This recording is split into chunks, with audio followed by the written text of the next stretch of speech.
Students, good morning to all of you. Today I am going to teach you the topic is reproduction of class 12th, subject biology. First of all, I would like to introduce what is the reproduction. Reproduction is the capability which is given by the nature to each and every organism to continue their lifespan, to continue their species. Really, the reproduction is the continuation of generation. Suppose मान लीजिए अगर पृथ्वी पर जितने भी जीव हैं, चाहे वो प्लांट हो, एनिमल्स हो, बैक्टीरिया हो या प्रोटोजोन्स हो, अगर इनमें से रिप्रोडक्शन का पावर समाप्त हो जाए तो यह पृथ्वी कुछ ही दिनों के बाद लाइफलेस हो जाएगी। यहाँ क्यों कोई जीव बचेगा ही नहीं। यह एक प्राकृतिक या नेचुरल फिनोमिनन है। हर जीव जन्म लेता है, फिर बड़ा होता है, फिर बूढ़ा होता है और फिर मर जाता है। मीन्स लेकिन मरने से पहले क्या करता है, वो अपनी ही जैसे संतान को की उत्पत्ति कर जाता है, जिससे कि उसकी स्पीशीज इस पृथ्वी पर बनी रहती है। रियली यही प्रोसेस रिप्रोडक्शन कहलाता है। आपको पता ही होता है, इंग्लिश में होता है री माने दोबारा, प्रोडक्शन माने उत्पादन। मतलब अगर कोई जीव अपनी ही तरह का एक जीव उत्पन्न करता है, that process is said to be the reproduction. The introduction is given already on the board and I would like to say you, please you read it. Really all the living organisms live in different environmental conditions. All the living organisms grow for a definite period of life, then they perish. एक निश्चित समय तक वो grow करते हैं, फिर वो समाप्त हो जाते हैं। यही प्रोसेस डेथ कहलाता है। रियली पेरिश मीन्स डेथ, वो समाप्त हो जाते हैं। और फिर समाप्त होने से पहले ही क्या करते हैं, वो अपनी तरह का एक संतान, एक या एक से अधिक संतान उत्पन्न कर जाते हैं, जिसे हम रिप्रोडक्शन कहते हैं। तो बच्चों, रिप्रोडक्शन 12th क्लास का पहला लेसन है।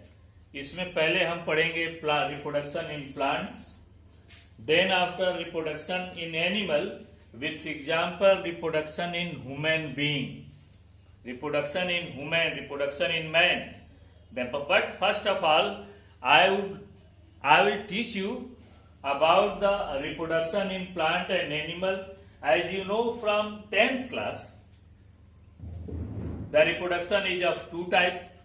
Reproduction का दो प्रकार होता है। एक को हम सेक्सुअल रिप्रोडक्शन कहते हैं और दूसरे को हम एसेक्सुअल रिप्रोडक्शन कहते हैं। तो रिप्रोडक्शन का फीचर क्या है, उसकी कैरेक्टरिस्टिक्स क्या है? उसकी मुख्य कैरेक्टरिस्टिक्स यह है कि पृथ्वी पर हर जीव की स्पेसीज, प्रजाति बनी रहे। हालांकि according to Darwin it is a kind of survival of fittest. यह एक सर्वाइवल ऑफ फिटेस्ट भी है।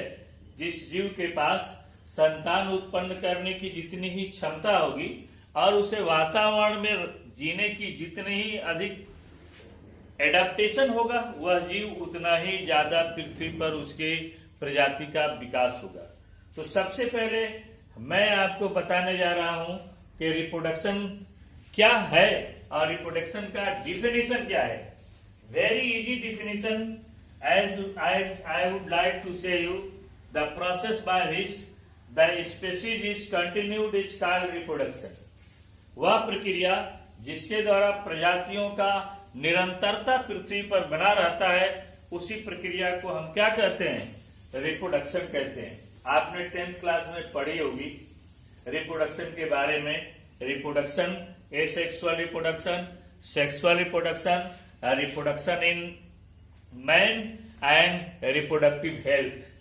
ठीक यही चीज थोड़ी विस्तार से आपको इस कक्षा में पढ़नी है।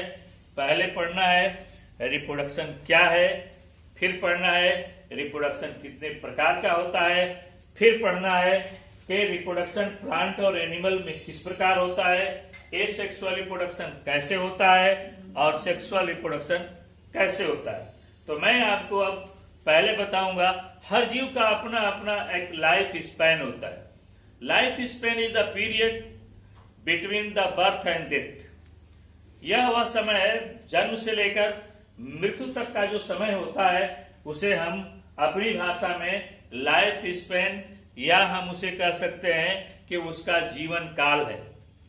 कोई भी जीव एक पैदा होता है, पैदा होने के बाद वो समाप्त हो जाता है, जन्म लेता है, विकास होता है, ग्रोथ होता है, फिर वह मर जाता है, चाहे वह एनिमल हो चाहे वो प्लांट हो। यह लाइफ स्पैन हर जीवों में अलग अलग है। जैसे कि मैं आपको बता दूं, फ्रूट फ्लाई का जो लाइफ स्पैन है वह है, हाउस फ्लाई का जो लाइफ स्पैन है वह है 1 से 4 1 to 4 months। It is the life span of the house fly. If the house fly getting the normal condition and the life and the house fly is not attacked by any enemies, then her life span is 1 to 4 months। वह 1 से 4 महीने जीवित रह सकते। अब suppose कर लीजिए कि एक हाउस फ्लाई का जन्म होता है और वह 1 से 4 महीने पूरा करने के बाद उसकी मृत्यु हो जाती है। अगर उसके पास रिप्रोडक्शन की क्षमता नहीं होती तो पृथ्वी पर से जितने भी हाउस फ्लाई हैं वो धीरे धीरे समाप्त हो जाते। लेकिन ऐसा है नहीं। आपने देखा होगा, जब से पृथ्वी है या जब से इवोल्यूशन के बाद एक हाउस फ्लाई की प्रजाति जिसे हम कहते हैं, जिसे हम हाउस फ्लाई के नाम से जानते हैं, और वह हाउस फ्लाई जिसे हम लोग साधारण रूप से मक्खी कहते हैं, उसका भी जीवन काल कितना है? 1 से 4 महीना है। और 1 से 4 महीना के बाद साधारणतः उसकी मृत्यु हो जाती है। फिर दूसरा है एलिफेंट। एलिफेंट का जो एवरेज लाइफ है that is 70 year to 19 years.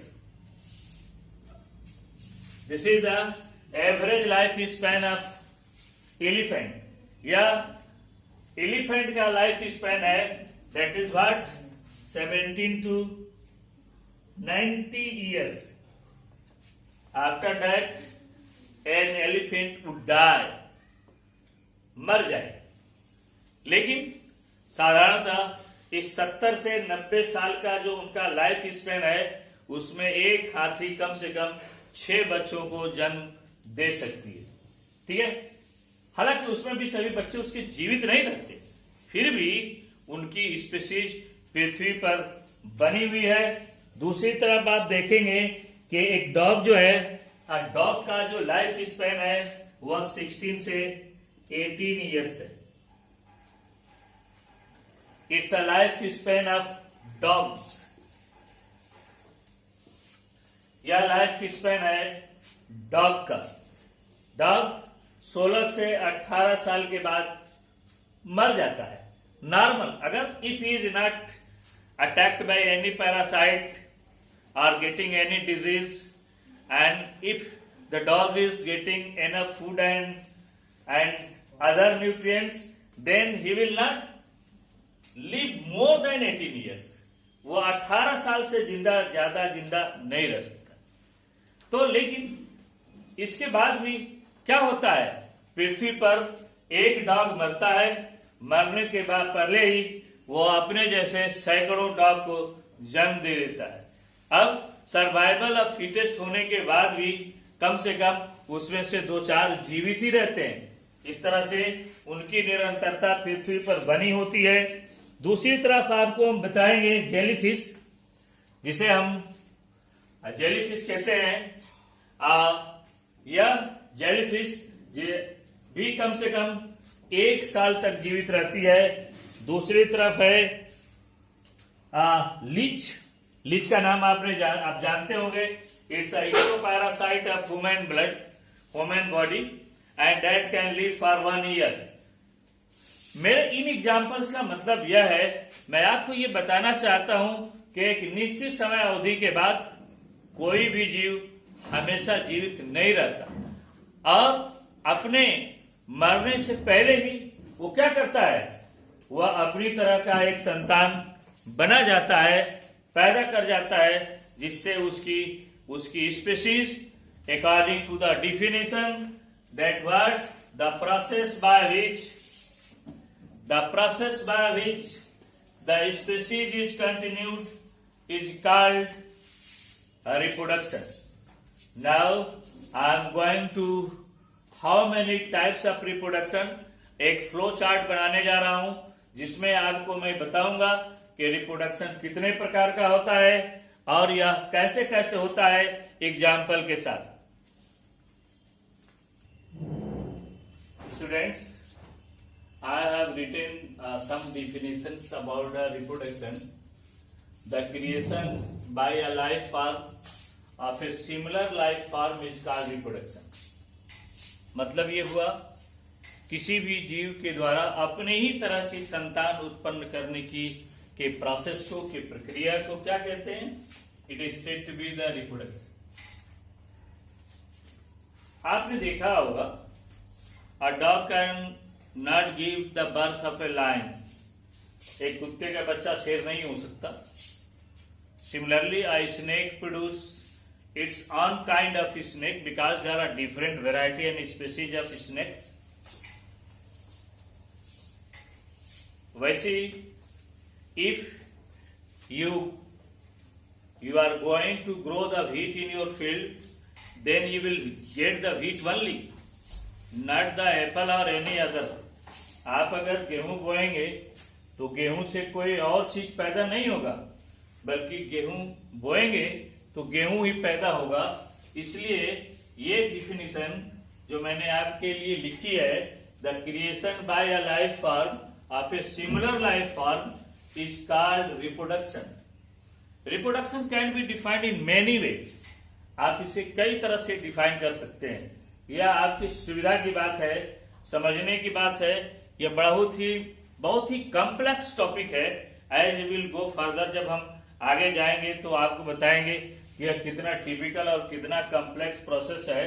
और ये आपके सिलेबस का 25% इज ओनली द रिप्रोडक्शन। लगभग रिप्रोडक्शन ही आपके सिलेबस का 25% है। अगर आप देखेंगे दूसरा डिफिनेशन है, reproduction is defined as a biological process. Really it is a biological process, it is not a mechanical process, it is not a chemical process, it is a biological process. Reproduction is a biological defined as a biological process in which an organism gives rise to young ones similar to self, in which an organism give young ones to similar to self, अपने ही तरह के संतान उत्पन्न करने की प्रक्रिया, चाहे जैसे भी आप कह लो, लेकिन प्रक्रिया वह बात वही है, घूम फिर कर वही आएगी। मतलब it is the continuation of generation, it is the continuation of species, it is the continuation of life on the earth. That process is said to be reproduction. इसी प्रोसेस को क्या कहते हैं? यही प्रोसेस रिप्रोडक्शन कहलाता है। अब मैं आपको बताऊं, जैसा कि आप पहले से भी जानते होंगे, हम on the basis of formation and fusion of gamete. Now I ask a question to you, if you are looking me, अगर आप हमें देख रहे हैं तो मैंने कहा व्हाट एसेक्सुअल रिप्रोडक्शन और सेक्सुअल रिप्रोडक्शन, हिंदी में इसे अलैंगिक जनन और लैंगिक जनन के नाम से जानते हैं। Asexual reproduction is said to be अलैंगिक जनन और सेक्सुअल रिप्रोडक्शन कहते हैं अलैंगिक जनन को, लैंगिक जनन को। अब क्या फर्क है दोनों में? दोनों में ही क्या होते हैं, जीव अपनी ही तरह का संतान उत्पन्न करता है, लेकिन there is a great differences between the asexual and the sexual reproduction. जैसा कि आप जानते हैं, asexual reproduction is said to be apomixis. Apomixis means only one parent is required in the asexual reproduction. Not two parents are required, and it takes place without formation and fusion of gametes. My question was that what are gametes? Gametes क्या हैं? Gametes are really they are the sex cell. ये sex cell है, and where they are produced? They are produced by the germ cells. Where the germ cells are located? The germ cells are located in gonads. The germ cells are located in primary reproductive organ. Understood? Every living organism that undergo the sexual reproduction, the reproduction takes place first of all the gametogenesis. पहले gametogenesis की प्रक्रिया होती है, then the fertilization, then after embryogenesis, then after the formation of seed or etc and fruit etc, as well as the formation of young ones that are said to be also fetus etc. लेकिन बहुत ही बड़ा अंतर है. पहला अंतर तो यह है कि एसेक्सुअल रिप्रोडक्शन में मतलब कि मेल और फीमेल की कोई आवश्यकता नहीं होती. यह एक ही parent, you suppose the mother और you suppose the father, is able to reproduce its own kind, अपनी तरह का संतान उत्पन्न करने की क्षमता रखता है. दूसरा है sexual reproduction. Sexual reproduction is said to be amphimixis. Amphi का मतलब होता है बात. यहाँ दो पेरेंट के रिक्वायरमेंट होते हैं और it takes place always the formation and fusion of gametes. और इसमें हमेशा गैमेट का क्या होता है? फॉर्मेशन होता है और फिर उनका निषेचन होता है, उनका फर्टिलाइजेशन होता है. Then after the sexual reproduction is completed after the several steps. I would like to say you asexual reproduction can take place by many ways. Asexual reproduction कई प्रकार के होते हैं, कई तरह से होते हैं, कई. और मैं आपको एक बात और भी बता दूं, ये अमूमन प्लांट और लोअर एनिमल्स, लोअर ऑर्गेनिज्म में संभवतः ज्यादा देखा जाता है, ज्यादा पाया जाता है. यह छोटे जीवों, बड़े जीवों में जैसे फ्लावरिंग प्लांट्स हुए जिनको हम एंजियोस्पर्मिक प्लांट्स कहते हैं, या एनिमल्स में from amoeba, from protozoa, from just you see from sponges to the mammalia. Everywhere there is the different kinds of asexual reproduction because all the living organisms have different types of reproductive system, and this different types of reproductive system are used by the organism in different way to complete the sexual reproduction. Now I am going to teach you about asexual reproduction and its types.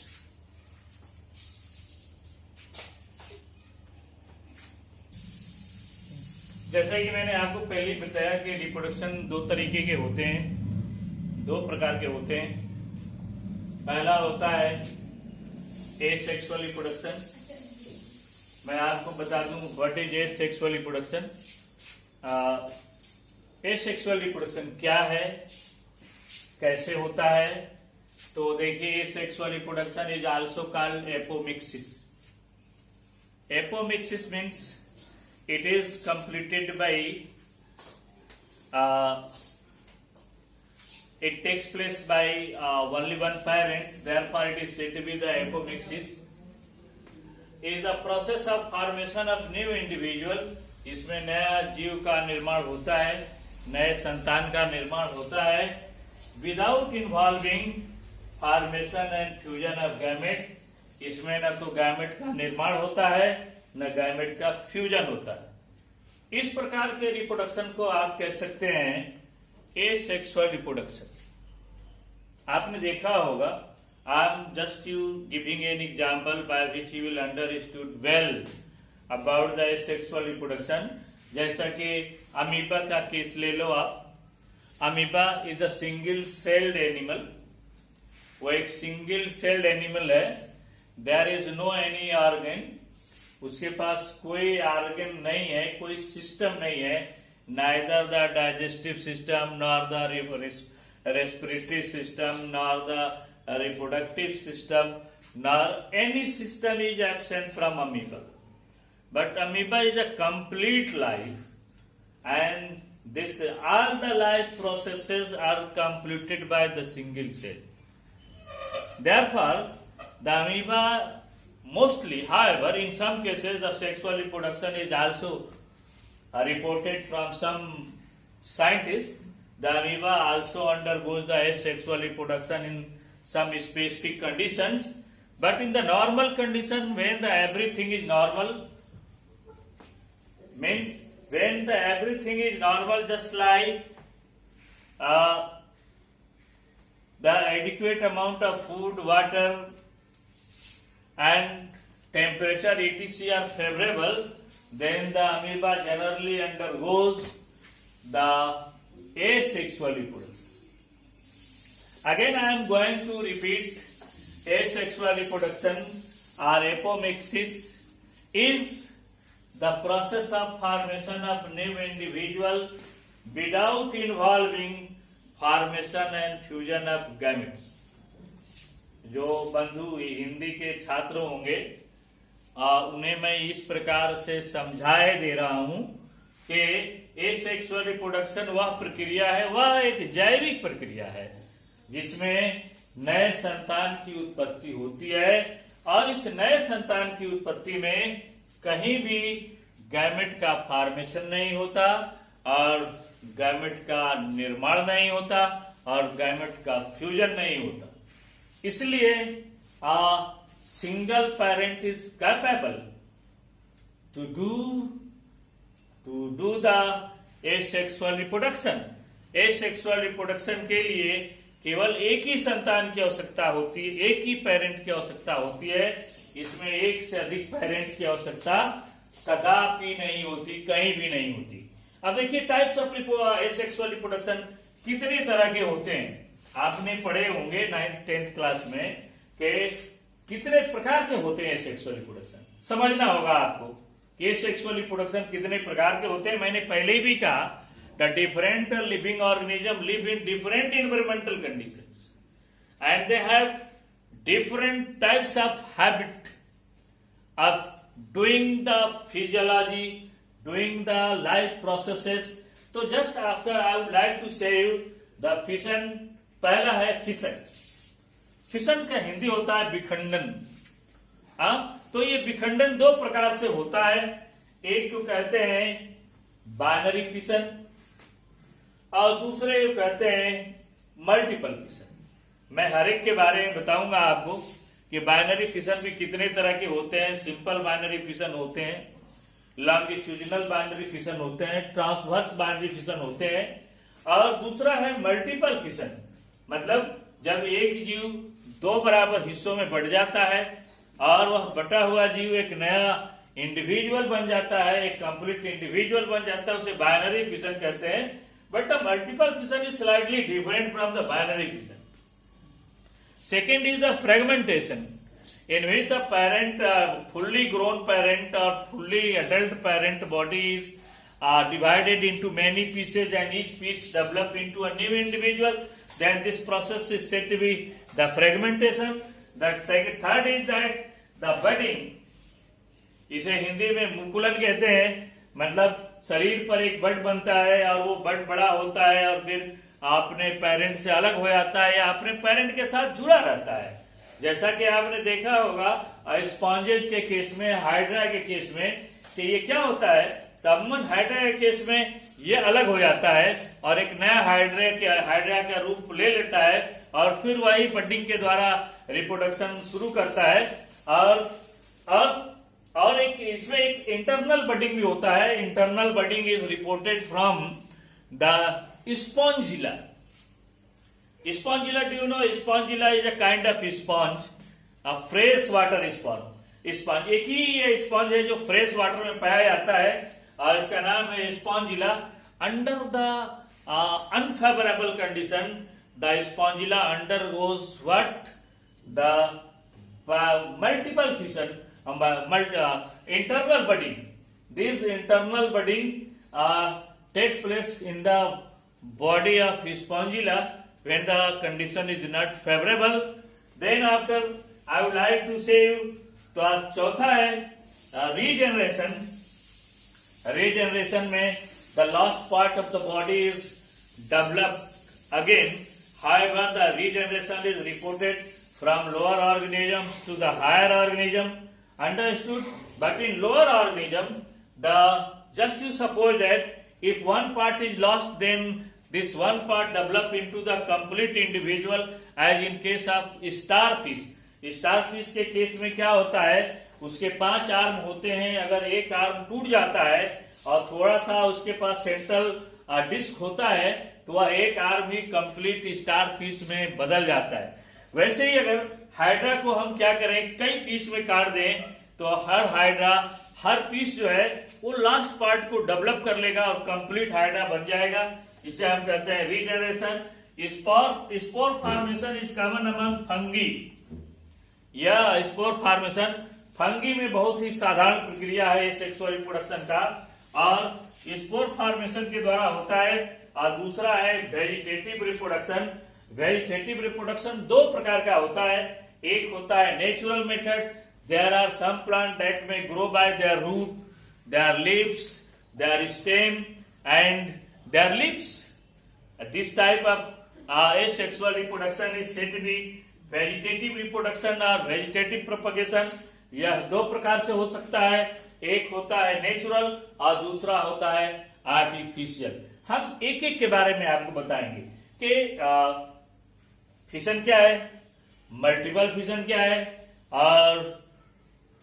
और ये जितने तरह के ये देख रहे हैं आप एसेक्सुअल रिप्रोडक्शन, सबके बारे में आपको मैं एक के बाद एक बताता चलूंगा. So first of all, I am going to teach you about the fission. What is the fission?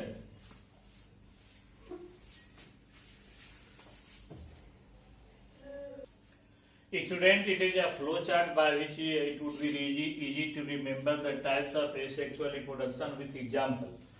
Now I would first of all the fission. The fission is of 2 types, the binary fission and the multiple fission. Binary fission का example है amoeba और multiple fission का example है Plasmodium.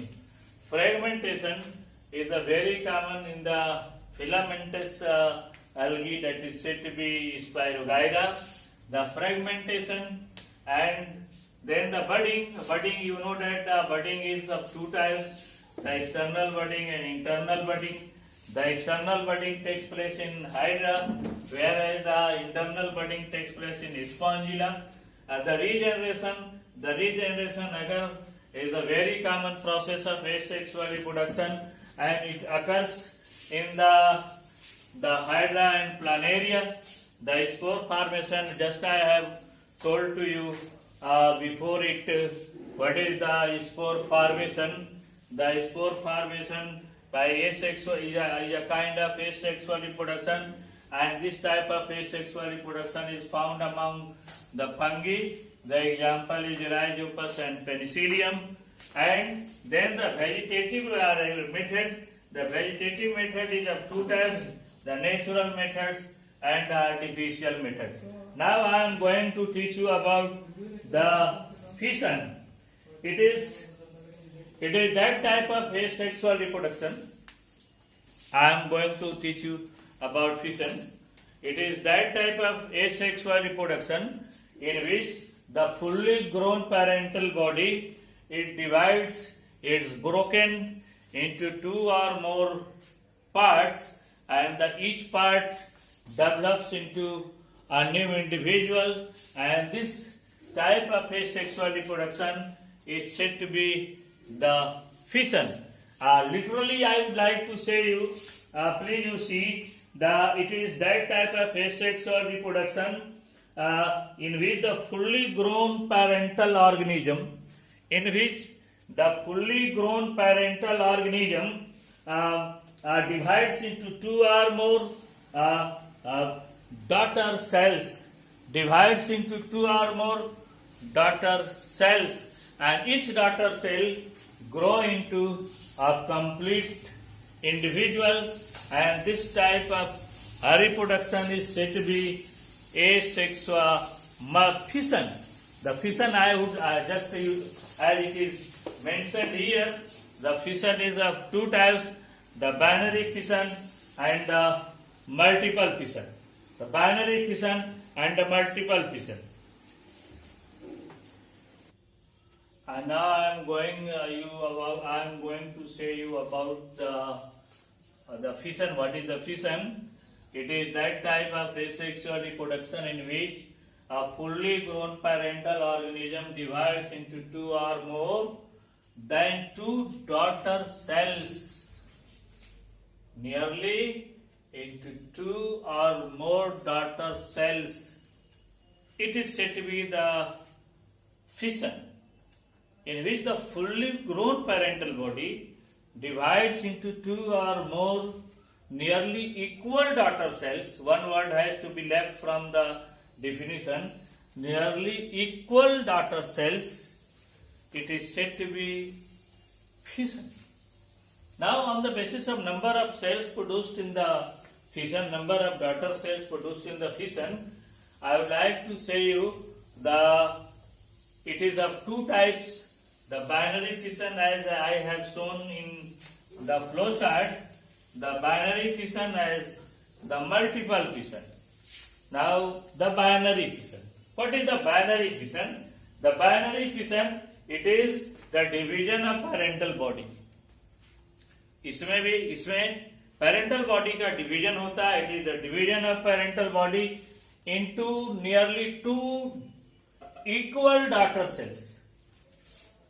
Nearly two equal daughter cells, then it is said to be the binary fission. Understood? Daughter cells, then it is said to be the binary fission.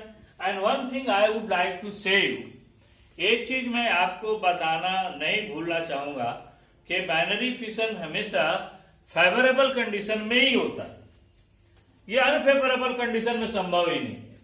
तो it is always takes place during the favourable condition. ये हमेशा favourable condition में होता है, unfavourable condition में संभव ही नहीं है. और फेवरेबल कंडीशन में होने के कारण ये मुख्य रूप से लोअर ऑर्गेनिज्म में पाया जाता है. And the most common example of binary fission are what?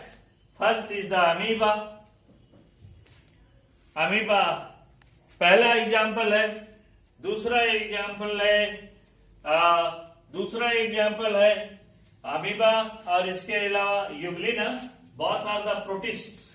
ये दोनों ही प्रोटिस्ट हैं, और प्रोटिस्ट में आमतौर पर बाइनरी फिशन होता है. तो पहला है व्हाट? The amoeba. पहला अमीबा है. दूसरा है euglena. It is also a protist. Then the bacteria. The most of the bacteria, whether the bacteria is coccus bacteria or bacillus bacteria or spirillum bacteria, understood? All the bacteria under the favorable condition generally grow by the binary fission. ठीक है, अमूमन ये binary fission के द्वारा ही grow करते हैं. ठीक है.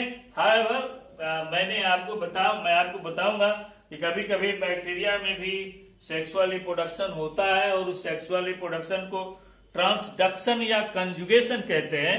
तो ट्रांसडक्शन और कंजुगेशन में दो बैक्टीरिया अपोजिट स्ट्रेन के हो जाते हैं, एक पॉजिटिव और निगेटिव हो जाता है, और दोनों के न्यूक्लियस आपस में न्यूक्लियर मटेरियल, वहां मैं नहीं जा रहा हूं, फिर मैं बता रहा हूं आपको. इसके अलावा किसमें होगा? बैक्टीरिया में होता है. फिर Chlamydomonas, it is the filamentous green algal form.